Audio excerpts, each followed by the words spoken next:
All righty. Welcome, everyone. My name is Dylan Hoffpower. I am an admissions counselor at the Tulane University School of Public Health and Tropical Medicine. As you all know, it is National Public Health Week, and public health is, I think, more important now than ever, especially during a global pandemic. So I'm very thankful that you all are joining us from, I see New Orleans, of course, Arizona, Memphis, Denver, Boston, Chicago. We really appreciate you taking an hour out of your day. And I see a lot of names that have been to our other sessions. So thank you guys so much for joining. And at this time, I will turn it over to Dr. Lee. The floor is yours. Thank you so much for joining us today. Thank you, Dylan. Uh, Welcome, everyone. I'm glad to have this opportunity to talk about myself in terms of education and research, and also give a presentation about my work. So without further ado, let's get started. Maybe get a very brief introduction on myself first. My name is Jian, and I am a associate professor in the Department of Biostatistics and Data Science at Tulane School of Public Health and Tropical Medicine. Same as a majority of school faculty, I conduct research, teach, and advise students in various degree programs, including public health and graduate degree program, Master of Science in Biostatistics, and Master of Science in Public Health, and also a PhD program in Biostatistics. As for my education background, I started my undergraduate education in biology, more specifically in biochemistry and molecular biology. After graduation from college, I obtained my PhD degree in the field of genetics, focusing on statistical and quantitative aspects. And I also got a minor actually in statistics and bioinformatics during the same period of time of my PhD. After that, I had postdoctoral training at Cornell in human genetics. So that's kind of a brief education background for myself. As for in terms the my journey to my career journey and how I get into public health field. So at the beginning of my college education, I were actually not sure about what I really like. It did took me a couple of years, and it was until the late of my junior year to find out that I like the analytical and quantitative aspects of biological science. So for my graduate school application, I had pursued a number of programs with strong emphasis on analytical methods and applications. And during my graduate study, I have focused on statistical methods development in linking genes with diseases and other clinical measurements, but mainly with molecular level data and in model organisms such as fruit fly and corns. My first taste of public health actually was around 2004, actually. So that's when the Human Genome Project was completed. And I got pretty excited when I read their publication, and I started looking to the opportunity actually to work on human data. And those are clearly related to public health at that time. And a major issue when I came across at the first time, at the beginning for the transition, was the complexity nature of human data. For model organisms I had worked on before, one may have quite some controls on the experiment designs and on the environment to have those organisms and to produce subjugates with similar backgrounds, thus removing a large amount of background noises. But for human data, however, we have to rely on what we have observed. We do not have the opportunity and it's of course an ethical to make manipulations on human themselves. So this may result in all kinds of differences across the subjects, which all need to be considered during the data analysis process. So for example, for many human data sets, they will include data from not just the molecular level, but also individual and population levels, along with additional external information such as nutritional and environmental factors. These turned out to be common themes in many public health studies. So with those exposures and practice in analyzing human data, I started to move my research towards public health, particularly with my focus still on analytical methods. My research then naturally moved into the field of bioinformatics, and biostatistics. After my postdoc training and started my working at Tulane, I started collaborations with a number of collaborations with people from other fields, such as epidemiology, medicine, pathology, and urology, to tackle various practical problems involving multiple types of data. And one thing I have learned during that process is that communication and understanding the needs and demands in the empirical aspects of public health are very important and are essential parts for being a good biostatistician. And there are always issues or roles and may not be handled by the available methods during my collaborations. And these would actually become the stimulants for me to generate, to develop, and to evaluate new analytical methods in order to move the research forward. And these will subsequently provide a lot of benefits for my own research and career development as a whole. And it has been a constant practice throughout my work in the last decades. And so nowadays, my research still mainly focuses on the analytical methods development and application, but now in the public health study fields.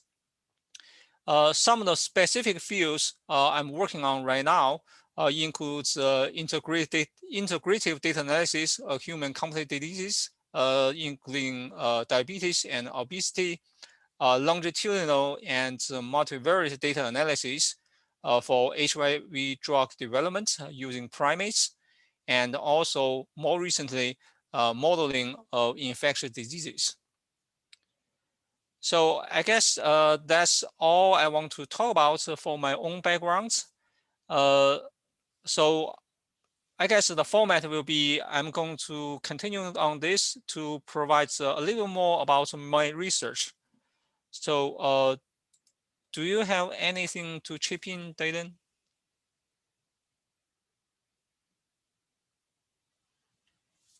Okay, so I guess let me share my screen for the presentation. Perfect. Thank you.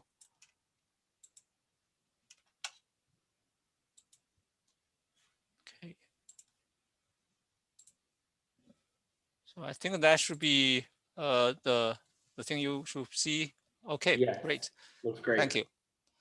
So the topic of my presentation here today is modeling the dynamics of infectious disease, biostatisticians' response to the needs and demands in public health practice. Get started. The first thing I want to let you know is what a biostatistician do. What a biostatistician does. And there are a lot of things actually for a biostatistician to do. Not just the data analysis per se. We actually get involved way before the real experiment starts. So we actually do a lot of work in research planning, such as help to generate, conceptualize and generate hypotheses, and to chip in on the experiment design, particularly what type of thing you want to compare or what type of thing you want to monitor and measure. And related to this, how many subjects we need to recruit, and what's the power based on the sample size we have determined. And when the experiment starts, after the experiment starts, we will also involve in data quality control. There are statistical methods to deal with the data quality, and we are also involved in missing data handling. And once all the data have been generated, we of course conduct the data analysis and making inference based on the analysis. And afterwards, we will conduct a reliability analysis and evaluation for the robustness and reliability of the results. And of course, we will involve in results interpretation. And during this whole process, although these are not the subject contents we will work on as a biostatistician, but this is very important as an essential part to a biostatistician. That is communication and collaboration with people who are doing real experiments. My experience during my career is that at the beginning of my career, actually, I did some theoretical research, and turned out to myself is pretty useful and important. But when I start talking with clinicians, I find that they do not have much interest on those type of research. Later, they told me that in many situations, particularly like clinicians, they actually want to have some methods or indices they can use to communicate with patients directly, to be easy to interpret, and they can describe them in a simple setup to the patients. So the patient and the clinician will both understand what's going on. But at that time, as biostatistician and data scientist, actually, I'm pretty good at building models. And the model we will usually build from statistical aspects sometimes will contain a lot of predictors. So we will have a lot of factors involved. The model can be additive, so like this one showing here, but can be more complicated. You can have different relationship between what you have for the outcome or response and what you have input as predictors. And these things can be very good if we are writing software and just simply making predictions. But if we want to communicate the complete model to the clinicians, then the chain will break down because we have different backgrounds, and these things are actually pretty hard to interpret, even for us. So what I have learned during that period of time and all the time after that, communication and collaboration. So from there, I actually learned a lot and start to tailor my research towards the toward the practical aspects, and trying to make sure the results I have, the method I have, can be used, even if not directly, but at least can help a clinician or empiricist to do real work. And another aspect of my work involving the analysis, that's of course the major part actually for our biostation. And usually what I will learn from what I have learned from textbook usually is kind of single structured analysis.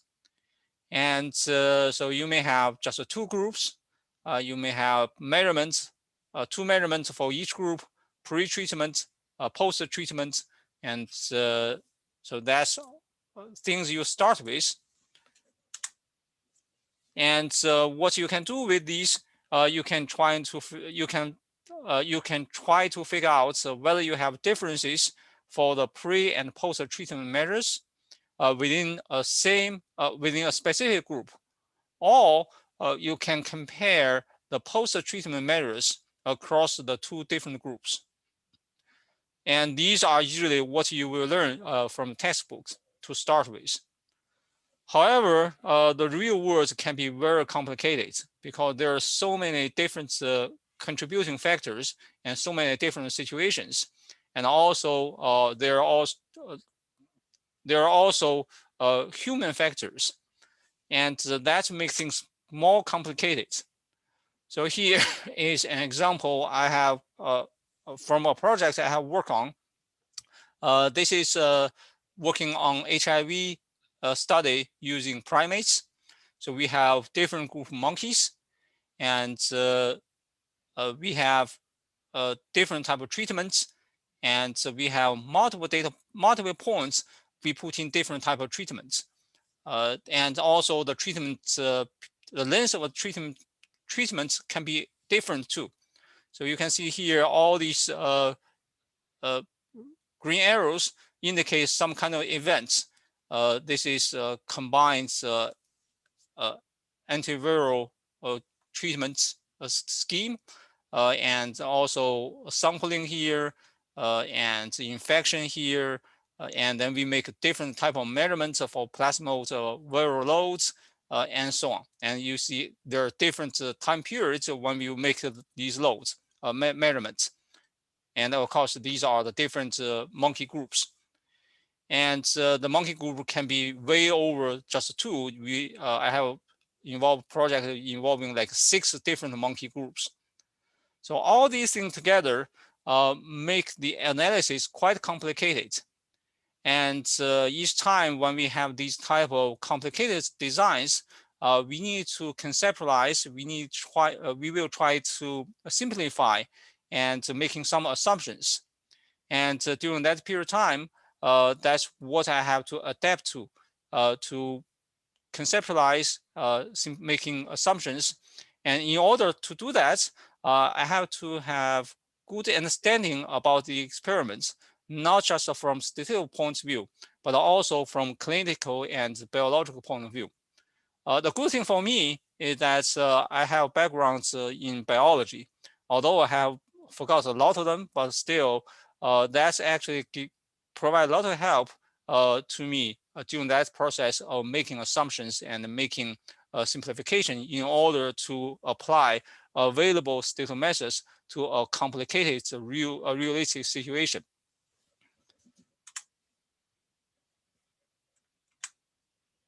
So for the next about 20 minutes, I think what I'm going to do, I'm going to show you 2 experiments, 2 examples I have been involved in, and hopefully can illustrate what I get started with and how what I did trying to adapt to the realistic situations.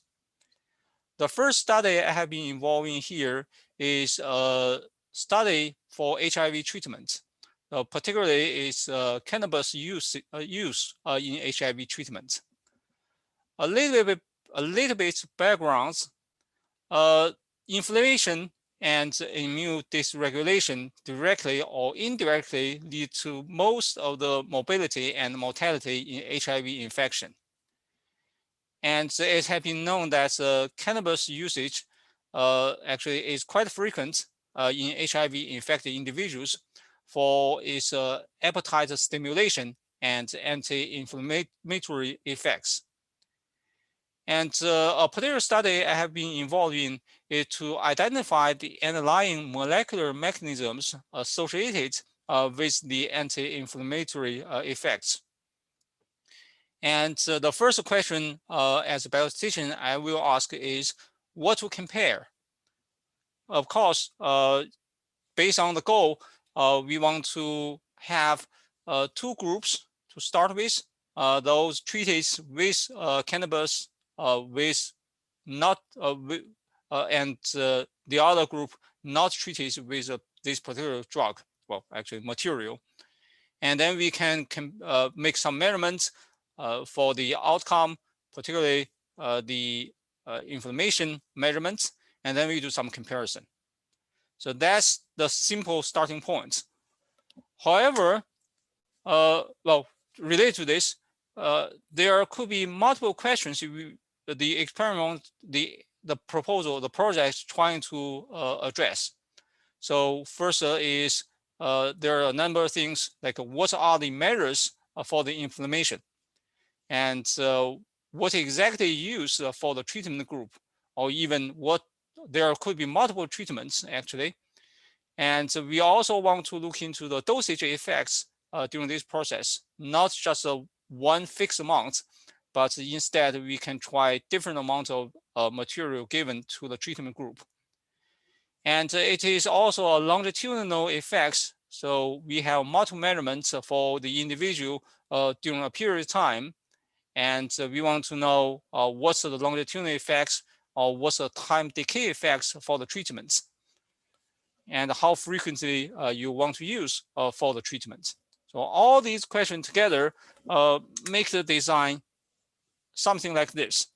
Instead of just two groups with treatments and make one measurement, we have infection somewhere at the baseline, and then we have, oh, by the way, the study actually was done in a small intestine. So we will have to have sampling and biopsy during that period of time, during the experiments. And we have multiple treatments. We have treatments, and also we have multiple group involving different type of treatments. Actually, this THC is one type of countable noise, and at different time, and with this one here particularly has a fixed amount actually. So we haven't started working on the dosage effect yet, but you can see we have different type of treatments involving direct, involving other type of treatments along with other type of treatment together. So we want to see multiple treatments together, what the joint effects. And for this one here, this is a pretty complicated design involving multiple groups. And then simple analysis plan may not work. Just a direct comparison may not work. So we have to consider all kinds of treatments, treated or not, whether the CRT, the CART has been administered, and what's the time decay effects of the carbanoid treatment. And overall, the model will be something like this. We will have our outcome. That's going to be the main trait of our interest. And then we will have multiple factors contributing to the outcome. So we have treatment status, we have CART, we have THC, we have time effects. We may also have so-called interaction to see the joint effects of different factors. So that's what I have been up to at that time when we're trying to analyze data, trying to figure out whether we can test our hypotheses. And here are some results, just briefly. The one on the left, the two plots on the left, showing the copies of viral loads actually in the plasma after SIV infection. So SIV is a corresponding virus in primates, in monkeys, to HIV. So HIV is human, SIV is Sabin. So that's monkey immune deficiency virus. And we have these kind of trends, and we want to see, and on the right, showing how the intestinal T cell proliferates and activates after the SIV infection. So that's here indicates the two inflammation measurements, CD4 and CD8. Those are two inflammation measurements, and showing how that's going to expand or proliferate. And then this is another two measurements actually showing how that's going to change. This one, the one on the left column will be pre-infection. The one on the right will be 14 days post-infection. And we also to compare using the complicated model to trying to see whether we see differences between those treated and not treated groups. And particularly this plot showing two groups, the one with vehicle that is not treated with THC. The one with THC, so this one actually using the vehicle. Vehicle here is just an empty, more like a placebo. So THC versus placebo, and you can see how the different measure of inflammation factors change. And then we actually find out there are some of those you see differences at some data points, but not all the data points, not all the time points. And so when we do the test, there are a number of things we need to compare, whether the overall, whether the value at different time points have differences, and whether the trends of the change have differences. Like this plot here, you see the trend of change are quite similar, although there's a little bit difference toward the end, but the overall trend are similar. And this one here, you see, particularly this one here, you see that the starting points are similar for the placebo group and for the treatment group, and the end points are similar too. But the overall trends can be quite different. So you see big difference in the middle. So those are the things we have to deal with. And so for this particular study, we actually find out there are a number of so-called microRNAs, so that at the molecular level, to be upregulated in the THC subjects, treated subjects, and also the THC treated monkeys fail to upregulate some pro-inflammatory factors, molecules, microRNA 21, microRNA mir 141, and mir 222. And we also find that the THC, the material we use, suppressed intestinal T cell proliferation and also PD-1 expression, and increase the percentage of anti-inflammatory macrophages. So at the overall summary, the conclusion for this is that we have shown the correlation and association of a number of molecular molecules related to cannabinoids usage in HIV during HIV treatment. So that's the first study, first example I want to show here. A second example actually is closely related to the pandemic. So in the news, you may have seen quite a number of headlines. Particularly, you have noticed and actually have been all over the place. One is forecasting. So the new case forecasting 7-day average in different counties, like Jefferson County, we call it parish, Orleans Parish locally.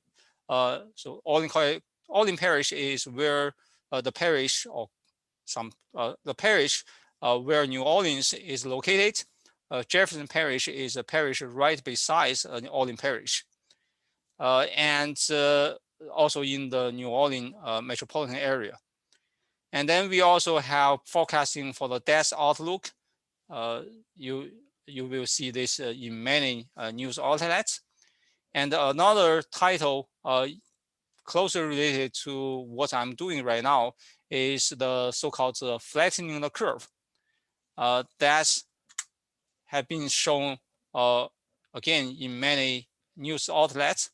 the so-called flattening curve, which actually is trying to deal with how fast the pandemic will develop and how fast the number of cases will increase and decrease.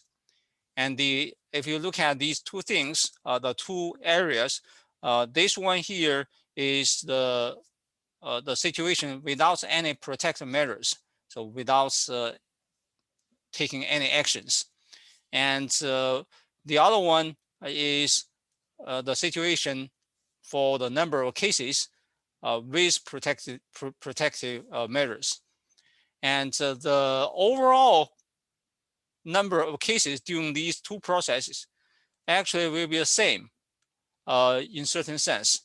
But the reason we are trying to get this flattened curve is that the healthcare system has its limiting capacity. If the number of cases increases too fast, they will overwhelm the healthcare system capacity, and that will cause disastrous consequences. And that's happened actually early stage in Wuhan and also early stage in Italy. And so flattening the curve is one of the measures we can make in order to in order to control and in order to protect people without overwhelming the healthcare system capacity. And all of these related to the mathematical modeling of the dynamic infectious diseases. So that's one of the things I have been working on during last about 14 months. And for the dynamics, we have to first actually to simplify and making some assumptions, because the real world is so complicated, so we cannot handle that directly. So the simple model we have used to characterize the dynamics of infectious disease is so-called SIR model. The SIR model essentially will divide the general public into three groups. The first group is called the susceptible group. The second group will be the infective group, and the third group, sometimes called removed group or recovered group.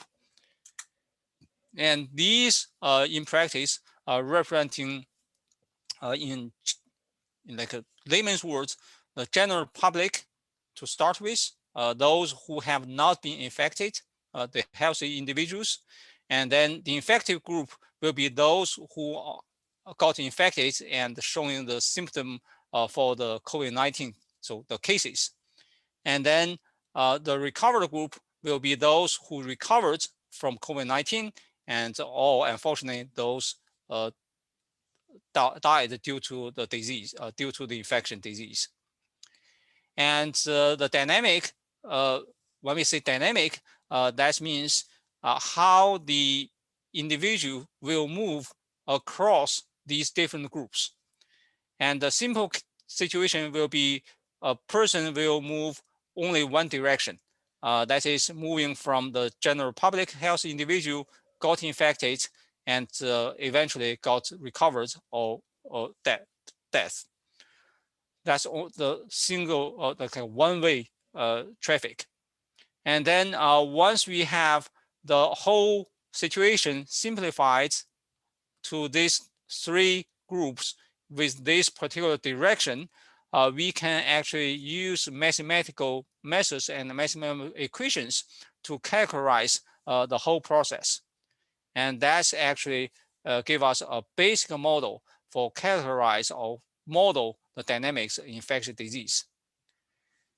And of course, the real world will be much more complicated. What we can do is build upon this simple model, we can add more components and more directions. We can have additional groups for the human for the population.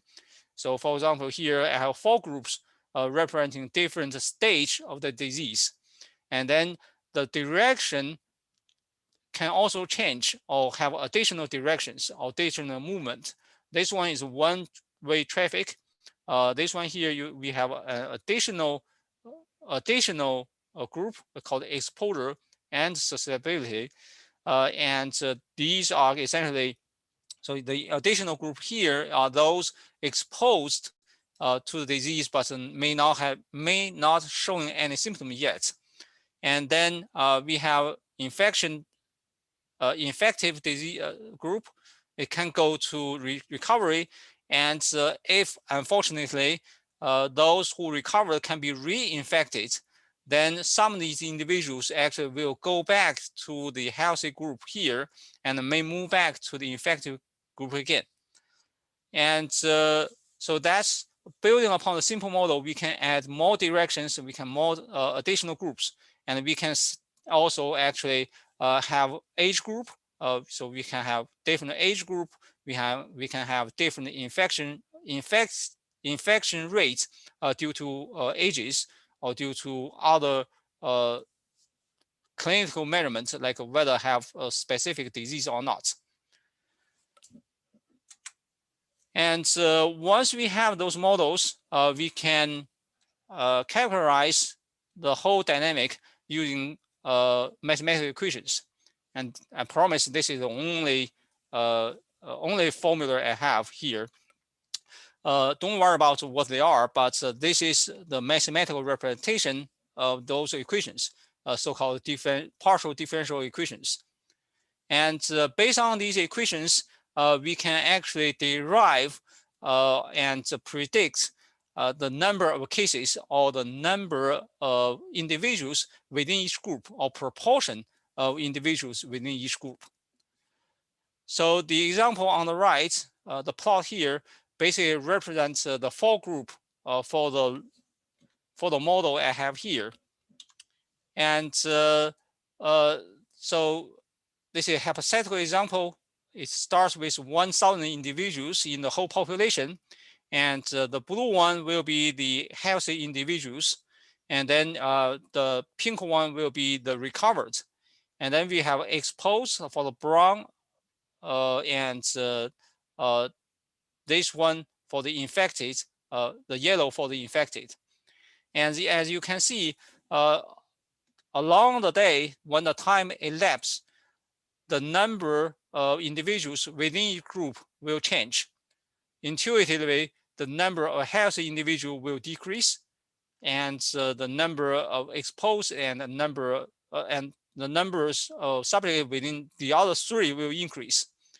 And they will increase, particularly the exposed and infected will increase to certain points at any given point to a peak.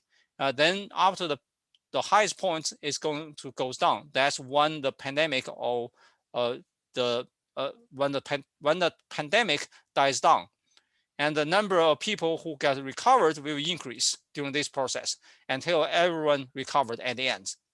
So this is the ideal situation without any death, actually. But the plot here illustrates what we can do with these type of mathematical modeling for the dynamic infectious disease. We can actually use those models given providing different value for the parameters to make predictions, or at least characterize what's the numbers of infected individuals or exposed individuals in the population at any given time. And actually, what happened at the beginning of pandemic last year is that there are a lot of questions. And some of the questions include that can a public health measure affect the infectious disease dynamic during a pandemic? That actually has been proved many times previously, but this time but every time when a pandemic occurs, people will have these type of questions, not for the public health measure per se, but more like for a specific public health measure towards a specific pandemic. So those things are uh, uh, legitimate questions actually to be asked in public health. So and then how to best allocate healthcare resources when shortage occurs. This is very needed actually when you have a very severe pandemic, and healthcare resources can be used up very quickly, and we have to determine how to best allocate the resources and what type of, and nowadays actually what type of impact does vaccine hesitance may have in producing herd immunity. And also in the future, could virus escape occur? And how does this affect the dynamic?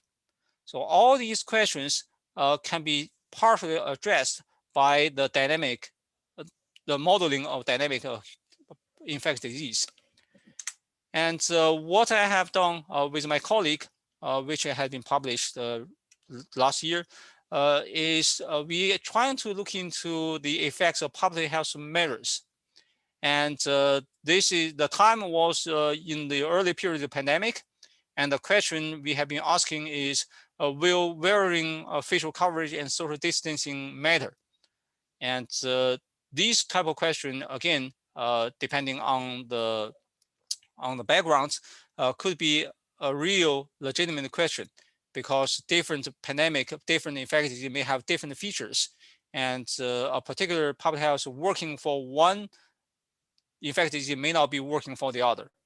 But nevertheless, the data we have used is the New York City COVID case counts, and we have looked into the issue, the measures, the public health measure issued and implemented at the state and city levels.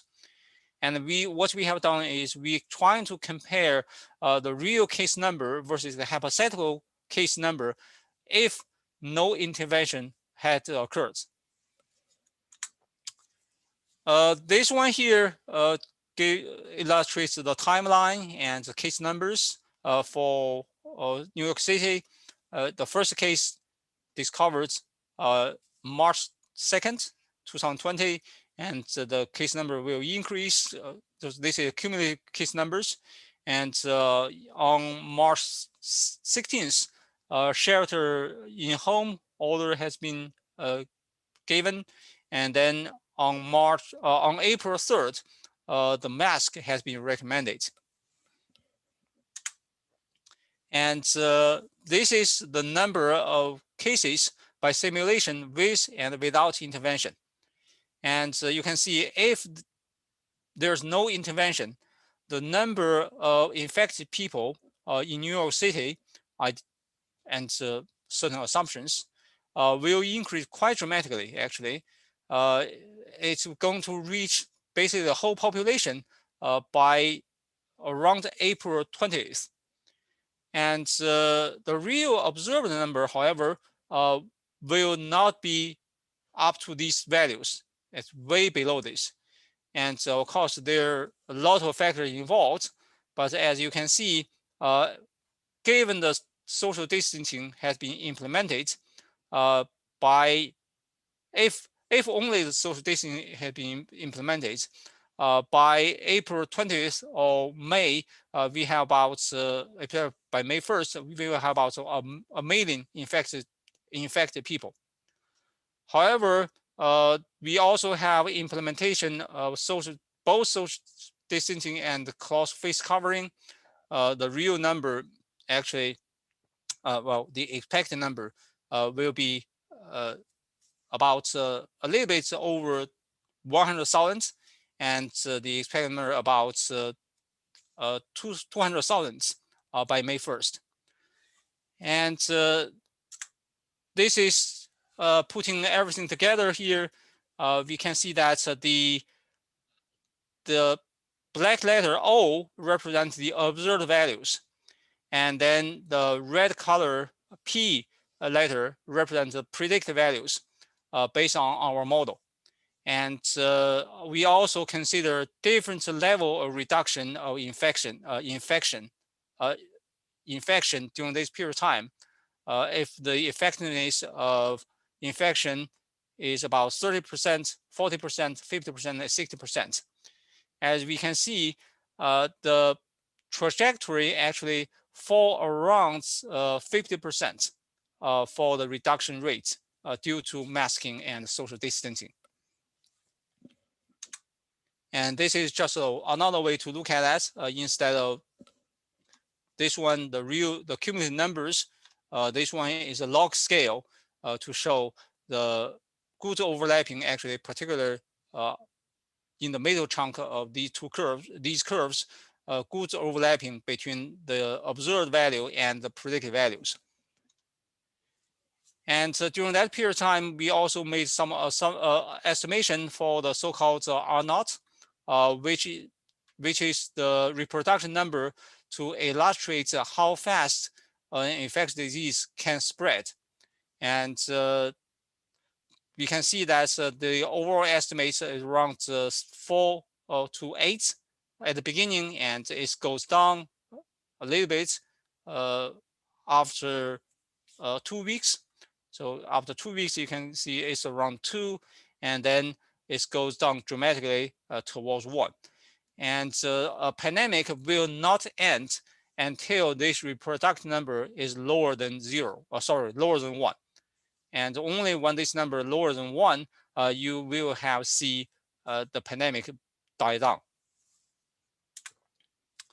And overall, we actually see that transmissibility decreased from phase 1 to phase 3, and the R0 estimate was about 4.6 in phase 1 without any intervention, and the value reduced about the R0, the reproductive number reduced about 60 to 70%, and based on the model and the predicted numbers from the model and the real observed numbers, we think that public health measurements, public health measures, including facial covering, social distancing, have resulting significant reduction of confirmed case numbers. So that's the overall conclusion of this particular study. And I think that's all I have, actually. Well, other questions using those things, using those modeling process. 2 things I'm working on right now, actually, trying to study vaccination. So vaccination can stop a pandemic, but what if vaccination hesitance slow down the vaccination process? This actually happens in many places. People hesitate to take the vaccine due to various reasons. And also, the virus usually have high mutation rates, and drug-resistant strains may survive in the population if enough time is given.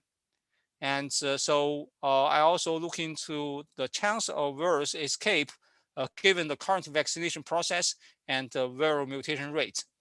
So these are the 2 questions I'm trying to address right now using the modeling process.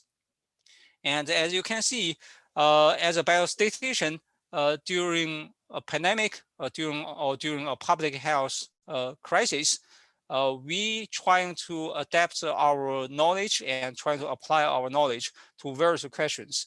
And hopefully that give you certain sense about what we are doing and also about my career development and what we can do actually in the future. So I think that's all I have. Thank you, everyone. I think I'm going to stop here, and any questions are welcome. Absolutely. Thank you so much. If you guys have any specific questions in the chat, feel free to drop those in. You kind of talked about this earlier, but I am interested to know, and for others watching, is there any specific advice you have for prospective students who may want to work in your field one day? Well, the specific advice I have for my particular field, I would think that somehow similar to many other fields.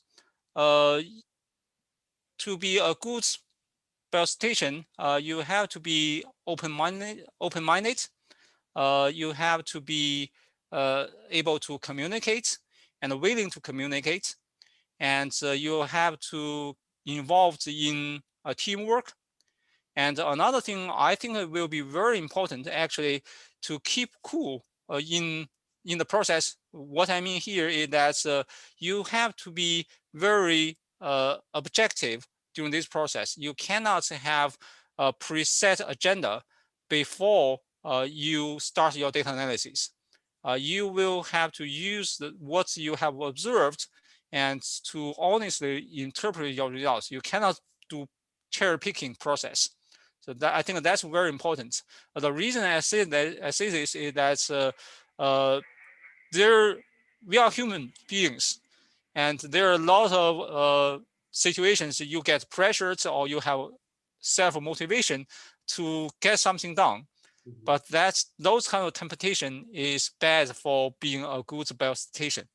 So that's what I would say, to be open-minded, to be willing to communicate, understand what the clinician and empiricist needs, and also be objective and conducting teamworks. Thank you. So a viewer named Summer asked, what course or courses do you currently teach? Currently, I teach both graduate and undergraduate courses. For undergraduate courses, I'm teaching the courses for junior and senior. One is biostatistics in public health. Another one is practical bioinformatics. And for graduate level courses, I usually teach intermediate level graduate course, including some courses such as regression analysis, Bayesian analysis, statistical learning in public health, and also a couple of like a PhD level courses.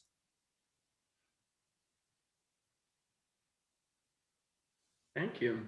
I think that's all the questions we have in the chat. Okay. Might wait another moment if anyone has another question. Just so everyone knows, this meeting was recorded and I'll be sending it out via email to all of you. It'll be posted on our school's YouTube page and probably on our events website.